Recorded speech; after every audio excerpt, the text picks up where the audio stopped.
না আটা, না ময়দা, না সুজি। এমন একটা সকাল বিকালের নাস্তার রেসিপি নিয়ে চলে এসেছি, যা তৈরি করতে খুবই সহজ। একদম ৫ মিনিটে কিন্তু এই নাস্তাটা ঝটপট তৈরি করে নিতে পারবেন এবং এটা কিন্তু কোনো কিছুই লাগবে না খেতে, এতটাই সুস্বাদু এবং এতটাই মজার। আসসালামু আলাইকুম, হ্যালো ভিউয়ার্স, সবাই কেমন আছেন? আলহামদুলিল্লাহ, আমি অনেক ভালো আছি। আশা করছি আপনারাও অনেক ভালো আছেন। লেটস কুকিং অ্যামি ফুডে আপনাদের সবাইকে আমন্ত্রণ জানাচ্ছি আবারও একটা নতুন রেসিপি দেখার। তো আশা করছি কেউ স্কিপ করবেন না, পুরো রেসিপিটাতেই সাথে থাকবেন, তা না হলে অনেক কিছুই মিস হয়ে যাবে। তো এখানে আমি একটি বলে 1 বাটি পরিমাণ চালের গুঁড়া নিয়ে নিচ্ছি। আপনারা চায়ের কাপ মেপে 1 কাপও নিয়ে নিতে পারবেন। এবং এখানে আমি 4 ভাগের 1 ভাগ লবণ নিয়ে নিয়েছি, প্রায় 1 চিমটি পরিমাণ। এখন এই চালের গুঁড়ার সাথে লবণটাকে একটু ভালো করে হাতের সাহায্যে মিশিয়ে নিচ্ছি।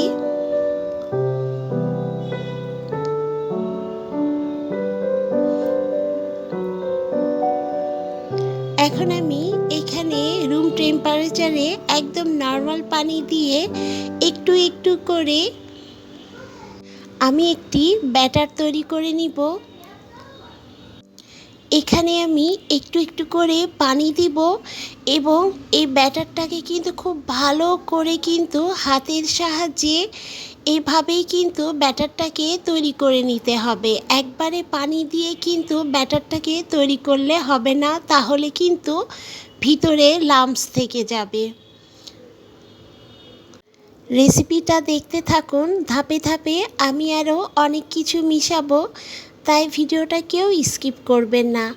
আর যারা এখনও একটি লাইক দিতে ভুলে গিয়েছেন, আশা করব ছোট্ট একটি লাইক দিয়ে সাথেই থাকবেন, কারণ আপনার এই ছোট্ট একটা লাইক আমার ভিডিওটাকে শেয়ারের জন্য কাজ করবে। তো দেখুন বন্ধুরা, এভাবে আমি একটু হাত দিয়ে কচলিয়ে কচলিয়ে এই ব্যাটারটাকে তৈরি করে নিচ্ছি।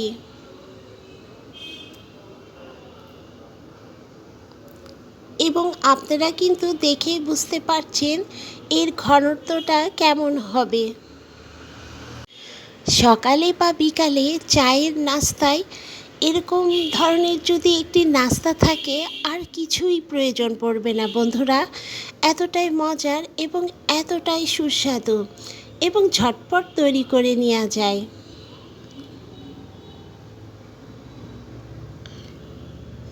তো এখন আমি এখানে 3 টেবিল চামচ পরিমাণ গুঁড়া দুধ অ্যাড করে দিচ্ছি। গুঁড়া দুধটা দেওয়ার জন্য এই নাস্তা রেসিপিটার মধ্যে একটা ক্রিমি ক্রিমি টেক্সচার আসবে এবং গুঁড়া দুধের জন্য খুব সুন্দর একটা ফ্লেভারও আসবে।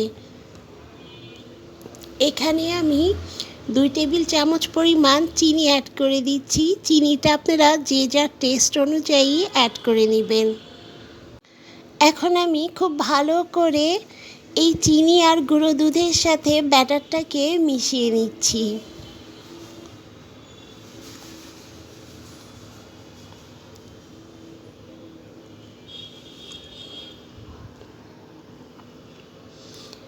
আমার চ্যানেলে যারা নতুন বন্ধুরা, তারা কিন্তু সাবস্ক্রাইব করে পাশের বেল আইকনটি প্রেস করে দিবেন, তাহলে এরকম নতুন নতুন রেসিপির নোটিফিকেশন আগে আপনার কাছে চলে যাবে। আর যারা এই কাজটি এ পর্যন্ত করে ফেলেছেন, তাদের সবাইকে অসংখ্য ধন্যবাদ।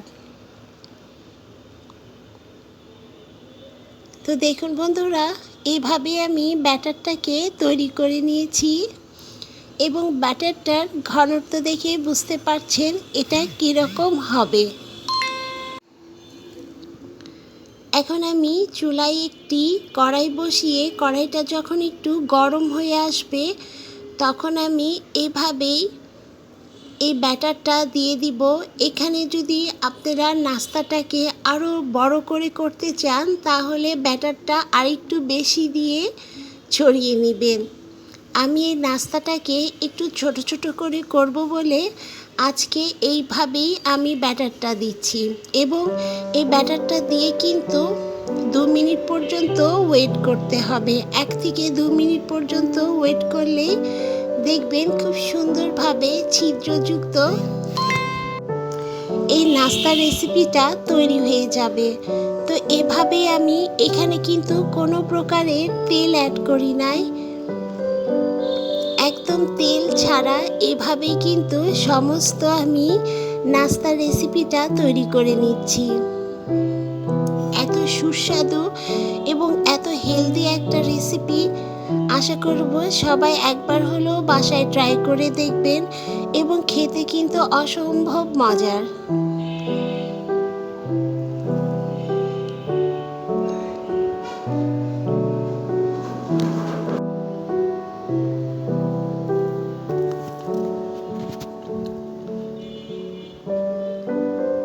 তো দেখুন বন্ধুরা, এভাবে আমি সমস্ত নাস্তাগুলোকে তৈরি করে নিয়েছি। এটা কিন্তু যদি আপনারা সবজি বা মাংস দিয়ে খেতে চান তাহলেও কিন্তু অত্যন্ত সুস্বাদু লাগবে।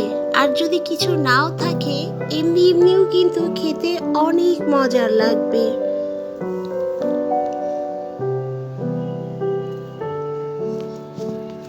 এবং কতটা পরিমাণ সফট হয়েছে তা দেখেই বুঝতে পারছেন আপনারা।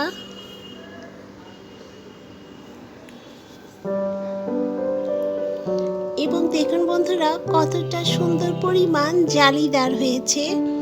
তো রেসিপিটা ভালো লাগলে অবশ্যই সাবস্ক্রাইব করবেন, আর বেশি ভালো লাগলে শেয়ার করে সবাইকে দেখার সুযোগ করে দিবেন।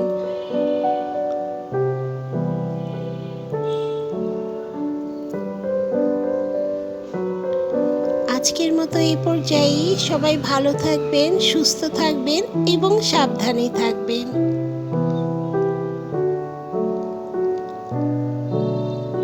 আল্লাহ হাফেজ।